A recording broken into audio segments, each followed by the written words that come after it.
Meus queridos e amados irmãos, sejam muito bem-vindos ao canal EBD Sim Senhor, o canal que é exclusivo para a Escola Bíblica Dominical.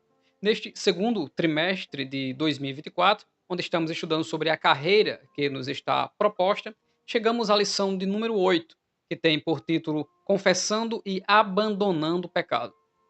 Nessa lição, nós veremos o perigo de nós estarmos com pecado não confessado, a importância de termos o coração quebrantado e arrependido diariamente diante de Deus, e do grande benefício que é de nós sempre nos humilharmos diante da potente mão daquele Deus que nos perdoa, que nos sara e que nos purifica. Fica conosco até o final. Você está no canal EBD, sim senhor, o canal que é 100% nordestino, paraibano e campinense. Nós iremos primeiro fazer uma exegese da leitura bíblica em classe, que são dois textos, Salmo 51, do 1 ao 12, e depois 1 João 1, do 8 ao 10. Depois dessa exegese desse texto, nós iremos conferir cada tópico e a coerência que os tópicos têm com a Bíblia Sagrada e com a teologia saudável. Fica conosco até o final, então vamos para o texto da leitura bíblica em classe. Salmo 51, verso 1 diz: Tem misericórdia de mim, ó Deus, segundo a tua benignidade. Apaga as minhas transgressões, segundo a multidão das tuas misericórdias. Lava-me completamente da minha iniquidade e purifica-me do meu pecado, porque eu conheço as minhas transgressões e o meu pecado está sempre diante de mim. O rei, poeta, músico, profeta, amado Davi, ele traz algumas palavras sinônimas na humilhação, desejoso de que Deus o perdoe e traga de volta a reconciliação e a bênção espiritual que ele tinha da parte de Deus, que perdeu quando caiu em pecado. E ele usa as palavras apagar, lava-me, purifica-me. As minhas transgressões, conheço as minhas transgressões. São termos que o rei Davi usa diante do Senhor, mostrando o seu desejo e a ênfase de que Deus retire de sobre Davi o seu pecado. João Batista chama Jesus Cristo de o Cordeiro de Deus que tira o pecado do mundo. A palavra expiação tem o sentido de raspar, raspar algo que é uma crosta pesada, grossa, que está sobre o ser humano, e Deus é aquele que tira o nosso pecado. Mas confira comigo o verso 3. Porque eu conheço as minhas transgressões e o meu pecado está sempre diante de mim. Em Gênesis 4:7, Deus disse a Caim que o pecado jaz à porta, diante dos teus narizes, e você deve dominá-lo e não deixar que ele domine a ti. Caim estava dominado pelo seu ego, dominado pelo seu pecado e acabou assassinando o seu próprio irmão. O apóstolo Paulo, no capítulo 7 de Romanos, e no versículo 24, ele diz: Miserável homem que eu sou, quem me livrará do corpo desta morte? Alguns escritores antigos, bem antes de Cristo, 100, 200 ou 300 antes de Cristo, foi encontrado em escritos antigos a chamada necroforia, que é simplesmente usar corpos mortos para causar terror, causar doenças e causar terror. E nessas ocasiões em que piratas sequestravam pessoas e pegavam corpos mortos de pessoas e atavam umas às outras, mão com mão, pé com pé e boca com boca. E aquela pessoa sofria muito por causa disso. O apóstolo Paulo, possivelmente ou provavelmente, ele pode estar citando esse tipo de acontecimento e dizendo: Quem me livrará da minha natureza caída, apodrecida em pecado? Quem me livrará do corpo desta morte? Falando da redenção, desejando estar com o Senhor e vencer de uma vez por todas o pecado, porque neste mesmo capítulo ele fala sobre o pecado que não deve reinar no nosso corpo mortal, que a nossa luta contra a carne e contra o espírito, ela é diária e ela precisa ser vencida por uma vida de quebrantamento, de contrição diante do Senhor. No verso 4, o salmista diz: contra ti somente pequei, e fiz o que a teus olhos é mal, para que sejas justificado quando falares e puro quando julgares. Em Lucas 15, 21, o filho pródigo, depois de cair em si, que havia pecado, ele diz: pequei contra o céu e perante ti. Já não sou digno de ser chamado de teu filho. E uma das coisas que tem que nos voltar para se humilhar diante de Deus é tendo em vista a lei de Deus. Toda transgressão, nós estamos atingindo a Deus. Aquilo que nós fazemos mal para os outros, estamos fazendo para o próprio Cristo. Pois o próprio Cristo diz: se você der um copo de água, nem que seja apenas um copo com água, a qualquer um destes pequeninos, a mim vocês fizeram. E quando visitaram os presos, visitaram a mim. Quando deram esmolas, deram a mim. Ou seja, a lei de Deus é o amor. A lei de Deus é Mateus 7,12. Faça aos outros aquilo que você quer que os outros façam por você. E quando nós transgredimos fazendo mal uns aos outros, nós estamos transgredindo diretamente contra o nosso Deus e contra a sua lei. Em Lucas 18, 13, o publicano estava diante de Deus, do lado do fariseu, e dizia: tem misericórdia de mim, ó Deus, porque sou homem pecador. E o texto diz que esse que se humilhou, ele desceu justificado. Por quê? Porque ele reconheceu e confessou diante de Deus as suas falhas. No verso 5, que é um dos versos mais intrigantes desse Salmo 51, que é um salmo de Davi, após ter pecado e ter sido revelado por meio do seu profeta, ele diz: eis que em iniquidade fui formado, e em pecado me concebeu minha mãe. Então aí já vai a dica para você, professor de escola bíblica dominical, você tomar nota de outras versões bíblicas, para que você tenha um entendimento desse texto e não venha a fazer algumas interpretações forçadas, como algumas pessoas fazem, dizendo que a mãe de Davi estava em pecado quando deitou-se com o pai de Davi para conceber ele. Não é isso, o texto não dá margem, não dá espaço para isso. Veja como esse texto está na nova versão transformadora. Pois eu sou o pecador, desde que nasci. Sim, desde que minha mãe me concebeu. Davi está entrando no mais íntimo do seu ser para procurar o pecado, para extirpar, expurgar o pecado de dentro de si, para que a alegria da salvação volte para ele. A nova tradução da linguagem de hoje, ela diz: de fato, tenho sido mal desde que nasci. Tenho sido pecador desde o dia em que fui concebido. Da mesma maneira também que Deus conheceu Jeremias e Paulo desde o ventre de sua mãe, como profetas, como homens de Deus, Davi está voltando para zigoto, para feto, lá para dentro da mãe, está dizendo: a minha natureza é pecadora. A minha natureza, ela se inclina para fazer o mal. Ele se humilha diante de Deus, dizendo: me perdoa todos os pecados da minha vida. É simplesmente isso que ele está dizendo. Me perdoa a minha vida de pecado. Porque nós não precisamos nos arrepender de um pecado, mas nos arrepender da nossa vida de pecado, nossa vida longe de Deus, quando nós nos afastamos ou estamos sem Jesus. Veja o que Davi diz no Salmo 19 e nos versos 12 em diante. Quem pode entender os próprios erros? Expurga-me tu dos que me são ocultos. Então, quando você diz a frase Senhor Jesus, perdoa os meus pecados. Essa frase, ela tem que estar na nossa vida diariamente, porque por natureza nós já somos pecadores. Quando nós olhamos para nós e dizemos, eu não tenho nenhuma falha, nenhum pecado. Nós já estamos em pecado por causa disso. Porque o próprio João disse em 1 João que se dissermos que não temos pecado, versículo 8 de 1 João 1, enganamos-nos a nós mesmos e não há verdade em nós. A palavra de Deus não está em nós. Quando nós dizemos que eu sou totalmente purificado, eu sou completamente puro. Veja, o salmista continua dizendo: quem pode entender os próprios erros? Depois, no verso 13, também da soberba guarda o teu servo, para que se não assenhorei de mim, então serei sincero, ficarei limpo de grande transgressão, que é a soberba. Sejam agradáveis as palavras da minha boca e a meditação do meu coração perante a tua face, Senhor, rocha minha e libertador meu.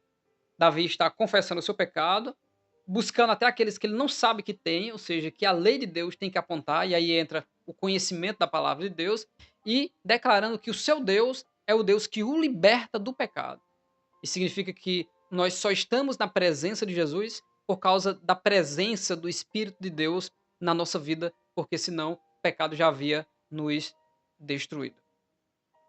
No verso 6, o texto diz: Eis que amas a verdade no íntimo e no oculto e fazes conhecer a sabedoria. Davi está falando da confissão verdadeira e sincera. Ele diz que Deus ama a verdade no íntimo. O próprio Senhor Jesus Cristo, em Mateus 6, 5 e 6, nos ensina como orar. Entra no teu quarto, fechando a tua porta, ora ao teu pai que vê o que está em oculto, e teu pai que vê o que está em oculto te recompensará publicamente. Então, Davi está dizendo: Deus ama a intimidade sincera e aquele que preza por essa intimidade, aquele que não conta tudo e todas as suas experiências com Deus para todo mundo, mas aquele que conserva princípios diante de Deus. E o arrependimento verdadeiro, Deus preza por ele. Não é fazer uma confissão apenas ou uma oração, mas uma confissão e uma oração que tem um coração de fato arrependido e desejoso de nunca mais praticar o que havia praticado. E no verso 7, o salmista diz: Purifica-me com isopo e ficarei puro. Lava-me e ficarei mais alvo do que a neve. O que é um isopo? Um isopo é uma planta. O termo original para o isopo é Hisopus officinalis, que dentro das Sagradas Escrituras tem um sentido de limpeza espiritual. Também na questão de medicamento, de usar essa planta como um chá, como um lambedor e etc., ela tem um sentido de antisséptico e expectorante. Então, o isopo simboliza purificação, simboliza limpeza, simboliza expectorar, expecto, para fora, colocar para fora aquilo que é mal, que está causando doença. Então, quando Davi diz, purifica-me com isopo, é que, através da tua verdade, através da tua palavra, tira de mim tudo aquilo que não presta. Então, Davi está clamando para que Deus faça isso. É comum nós ouvirmos pessoas que não são crentes dizer: quando eu parar de fazer isso, eu vou para a igreja. Mas a pessoa não entendeu que não é ela, é Cristo que nos purifica de todo pecado. Nós precisamos nos arrepender e confessar todo o nosso pecado, aceitando ao Senhor como suficiente Salvador, e Ele irá nos purificar. E então Davi começa, a partir do versículo 8, pedir a Deus que Deus o edifique e o levante novamente e o torne como ele era antes, porque o pecado faz isso. O Espírito Santo está em nós. E a Bíblia diz: não entristeçais o Espírito Santo. E o pecado entristece o Espírito Santo, que automaticamente nos entristece e nos faz sentir, ter o sinal e a certeza de que estamos longe da presença de Deus. Davi diz no verso 8: faze ouvir júbilo e alegria, para que gozem os ossos que tu quebraste. Ou seja, eu fui disciplinado e eu quero de volta a alegria. Em Hebreus capítulo 12, versículo 11, diz que toda disciplina, ao presente momento, não parece ser de alegria, senão de tristeza, mas depois ela produz frutos pacíficos de justiça nos exercitados por ela. Então Davi está dizendo: eu estou na tristeza, o Senhor me disciplinou, mas me faz sentir a alegria, que no início a disciplina não tem alegria, senão tristeza, mas ela produz tristeza segundo Deus para o arrependimento, como diz Paulo. Verso 9: esconde a tua face dos meus pecados e apaga todas as minhas iniquidades. Ele está dizendo: não faz conta da minha ignorância. Pedro disse ao Senhor Jesus, quando os peixes foram multiplicados no momento do seu chamado: afaste-te de mim, Senhor, porque eu sou homem pecador. E Davi está dizendo isso: deixa para lá os meus erros e apaga todas as minhas iniquidades. No verso 10, ele diz: cria em mim, ó Deus, um coração puro e renova em mim um espírito reto. Ele usa a palavra criar e a palavra renovar. Ele está dizendo: não existe mais em mim pureza e nem retidão. Então cria em mim um coração puro e renova o espírito reto. Veja o nível de humilhação que Davi está tendo diante de Deus. Mesmo sendo um rei, mesmo sendo um homem poderoso, ungido e escolhido por Deus, ele está entendendo que o pecado é algo terrível, que o destrói completamente. Verso 11: não me lances fora da tua presença e não retires de mim o Espírito Santo. Davi sabe o que ele está falando. Em 1 Samuel 16, 14, o Espírito Santo saiu do rei Saul e foi para Davi. E ele sabe como Saul ficou. Saul ficou estressado, ficou agoniado, ficou com um sentimento de assassinar, de matar e de destruir, porque não tinha mais o Espírito Santo de Deus. Então, o medo de Davi é: não me lances como Saul para fora, não me lances de diante da tua presença. Verso 12: torna a dar-me a alegria da tua salvação e susteme com o espírito voluntário.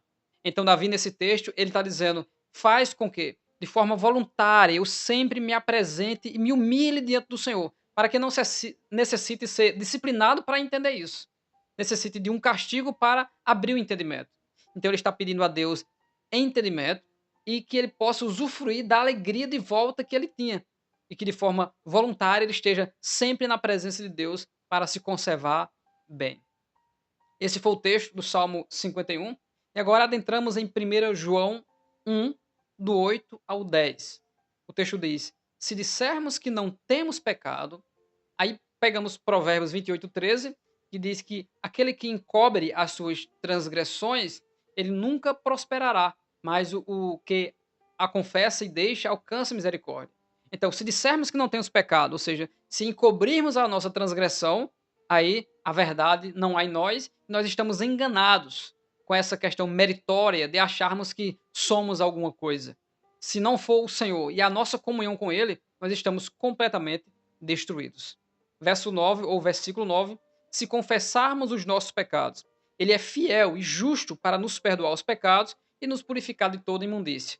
Então, João está dizendo que há uma bênção em não encobrirmos e sim confessarmos o pecado. Se nós confessarmos, o Deus que é fiel para perdoar e nos purificar, ele vai aplicar a sua justiça. Ele disciplina, a gente volta, aceita o Senhor, se entrega a vida ao Senhor e agora nós recebemos as bênçãos espirituais que nos dá a vida. Versículo 10. Se dissermos que não pecamos, fazemo-lo mentiroso e a sua palavra não está em nós. Todo e qualquer esforço para esconder as nossas falhas e nos apresentar diante de Deus puro é simplesmente falta de sabedoria, porque nós somos por natureza pecadores e nós caímos. Em 1 João 5,18 diz que aquele que é nascido de Deus não vive na prática do pecado, mas o que de Deus é gerado conserva-se a si mesmo e o maligno não lhe toca. Mais uma bênção espiritual, que é a bênção de proteção nessa batalha espiritual, quando nós não vivemos uma prática da iniquidade. Estamos purificados por Deus e buscando nos purificar, santificação posicional e progressiva, para aí sim chegar até o céu, até a presença eterna do nosso Deus. Saindo da exegese do texto bíblico, nós chegamos à introdução. Na introdução, o comentarista, o pastor Osiel, traz algo interessante sobre as ideologias ou interpretações atuais de que nós não precisamos confessar o nosso pecado. Existe também a ideia por aí de que Deus não castiga ninguém. E logo, se Deus não castiga ninguém, então significa que Deus não está tratando como filho as pessoas. Se não castiga ninguém, se nós já estamos perdoados e perfeitos diante de Deus, então não precisa nos humilharmos diante de Deus. Então, um abismo de má interpretação atrai um outro abismo. E aí o perigo de entendermos que já está tudo bem, a graça. E uma má interpretação da graça e do que é graça, como se graça fosse uma irresponsabilidade de Deus que vai salvar todo mundo de todo jeito. Não é isso que as Sagradas Escrituras nos dizem. Em Hebreus, capítulo 5 e versículo 9, diz lá que a salvação está para todos aqueles que lhe obedecem. Existe uma harmonia entre a epístola aos Romanos e a de Tiago. Nós somos salvos pela fé, mas pela graça por meio da fé. E se nós não expressarmos o cheiro de Cristo, o fruto do Espírito e as obras que Tiago exorta, a nossa fé é fingida, não é uma fé que nos transformou em uma nova criatura. Como em 2 Coríntios 5,17, as coisas velhas já se passaram, eis que tudo se fez novo. Então existe uma resposta, como disse João Batista em Mateus 3,2, produzir frutos dignos de arrependimento. Ou seja, existe uma mudança de vida. Quem se arrependeu, está com Deus, pratica e vive um estilo de vida diferente. Veja o que o salmista, no Salmo 32 e verso 5, ele diz: confessei-te o meu pecado e a minha maldade não encobri. Dizia eu, confessarei ao Senhor as minhas transgressões, e tu perdoaste a maldade do meu pecado. O entendimento do salmista é o entendimento correto, de que ele só terá os pecados perdoados se, de fato, ele se humilhar diante da presença de Deus. O interessante é que a palavra de Deus nos ensina em Mateus 6, 12 ao 15, e também Mateus 5, 23 e 24, e Tiago 5 e 16, que quando nós perdoamos uns aos outros, quando nós oramos se humilhando, pedindo perdão pelos nossos pecados, Deus também nos perdoa. Então, fazer aos outros aquilo que eu desejo para mim e perdoar a transgressão do outro contra mim e confessar as vossas culpas uns aos outros, que é a minha falha que eu cometi com aquela pessoa, eu vou me confessar com ela, não é aquela confissão estilo padre que você vai contar as suas falhas, mas a minha confissão que eu pratiquei o erro contra aquela pessoa. Então, quando nós nos ajustamos uns com os outros para conservar a comunhão aqui embaixo, aí Deus lá de cima nos perdoa de toda a iniquidade, nos cura das enfermidades físicas também, ou seja, toda a bênção espiritual de Deus, ela não fica retida, o céu não fica fechado, mas o céu aberto, quando nós temos o coração que Deus quer que a gente tenha, que é um coração contrito, ou seja, um coração arrependido. Arrependido diante de Deus, arrependido por ter falhado contra as outras pessoas. Então, o sangue de Jesus nos purifica de todo pecado.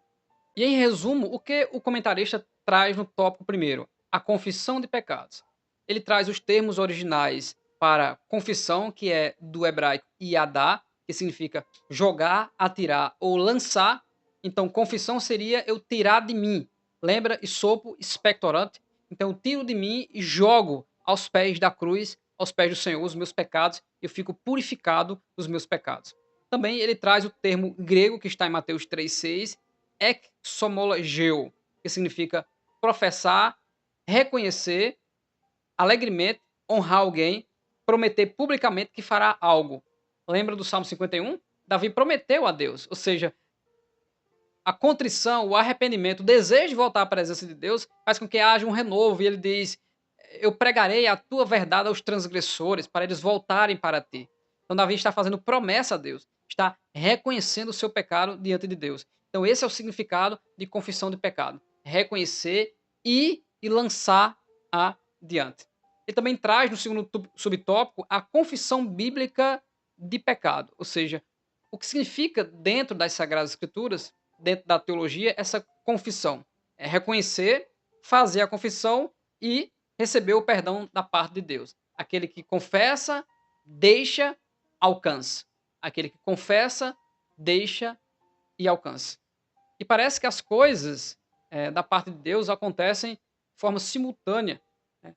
Neste momento em que gravei este vídeo, acabamos de chegar de um culto onde nós ministramos uma palavra que Deus nos deu, não apenas porque estamos ensinando essa lição, porque o esboço já existe há uns 3 ou 4 anos, que é por que precisamos nos arrepender todos os dias. E Deus nos deu essa palavra, o esboço está aqui ainda, nas 2 páginas, e nós precisamos nos arrepender todos os dias, por quê? Porque nós somos pecadores. Segundo, para permanecer mortos às paixões da carne. Terceiro, para sermos participantes do reino. Só os arrependidos entram no reino. E quarto e último, para que possamos fazer a vontade de Deus, ou seja, produzir frutos. Frutos dignos de arrependimento. E levei a definição de arrependimento e várias outras passagens das Escrituras. Ou seja, o Deus que trata das nossas falhas é o Deus que quer que eu me arrependa, confesse, deixando para alcançar a bênção espiritual. Vamos conferir o que diz o Salmo 66:18, que está aqui na nossa lição. O Salmo diz: se eu atender à iniquidade do meu coração, o Senhor não me ouvirá. Então, o salmista está confessando que se eu praticar a iniquidade, 1 João 5,18, se eu viver na prática da iniquidade, então significa que a minha comunhão com Deus ela está quebrada. Isaías capítulo 59, o que nos faz divisão entre nós e Deus são os nossos pecados. Se nós não confessarmos os nossos pecados, nos acharmos meritório, interpretando o amor e a graça de Deus de maneira errada, nós não teremos uma verdadeira comunhão com o Senhor. Podemos até praticar uma religião, mas a comunhão, ela só é, de novo, eh, reconciliada, né, se nós confessarmos os nossos pecados. Tanto é que Paulo diz que Deus deu à igreja o ministério da reconciliação, o desejo que todos os homens se voltem para a presença de Deus. No terceiro subtópico, ele fala sobre o símbolo da confissão de pecado. E dentro desse símbolo da confissão de pecado, que parece que não ficou muito claro qual é o símbolo, eu entendi que o símbolo da confissão de pecado que ele está falando aqui é reconhecer a nossa natureza pecaminosa diante de Deus e simplesmente confessar, confessar e ser sincero diante de Deus. Eis que ama a verdade no íntimo. Então, reconhecer a nossa natureza pecaminosa e ser sincero dentro do nosso coração é o símbolo de que realmente alguém confessou de fato o seu pecado. Então, existe uma origem, né, um princípio a ser seguido para essa confissão. Não é apenas falar para Deus, mas é estar arrependido e ser sincero em suas palavras. No segundo tópico, o comentarista fala sobre o perigo do pecado não confessado. O perigo de nós acharmos que somos puros suficientes. Analise comigo o que Jó disse no capítulo 23 e no verso 10 do seu livro. Ele diz: Mas ele, falando de Deus, ele sabe o meu caminho. Prove-me e sairei como ouro. Jó era um homem sincero, reto, temente a Deus e que se desviava do mal. Quando Deus se apresenta em Jó 38, Deus começa a humilhar Jó em detrimento da sua experiência, sabedoria ou santidade. Deus mostra que ele não é aquilo que ele acha que é. Por isso que Jó, ele se humilha diante de Deus. Veja o que Jó diz no 42:6. Por isso, me abomino e me arrependo no pó e na cinza. Ele diz que ele, sem conhecimento, encobriu o conselho de Deus. Jó reconheceu que ele falava de coisas que ele não sabia e que ele ainda nem conhecia Deus. Olha só. E Jó, segundo o capítulo 26, ele era um homem tão abençoado, que tinha tanto conhecimento, que até os anciãos da cidade tapavam a boca diante de Jó, os jovens corriam e ele ajudava todos os que estavam fracos, ou seja, ele tinha sempre uma palavra como sacerdote para o povo. Mas ele não via os seus erros, que podemos chamá-los de exageros, os exageros de Jó. E aqui no nosso canal principal, que não é esse, o canal Bíblia de Fato, nós temos uma playlist completa, onde nós mostramos também as falhas e os equívocos do patriarca Jó, que nós chamamos de os exageros de Jó. Então vai lá e vai servir de subsídio para você também. E se você desejar ter um contato mais próximo com o esboço de o porquê precisamos nos arrepender todo dia, nós temos um vídeo também, onde nós explicamos algumas coisas sobre arrependimento e confessar pecado, e nós trazemos também os detalhes desse esboço também. O segundo tópico ele é simples, ele fala de Adão e Eva e as consequências do seu pecado, e Davi e as consequências do seu pecado.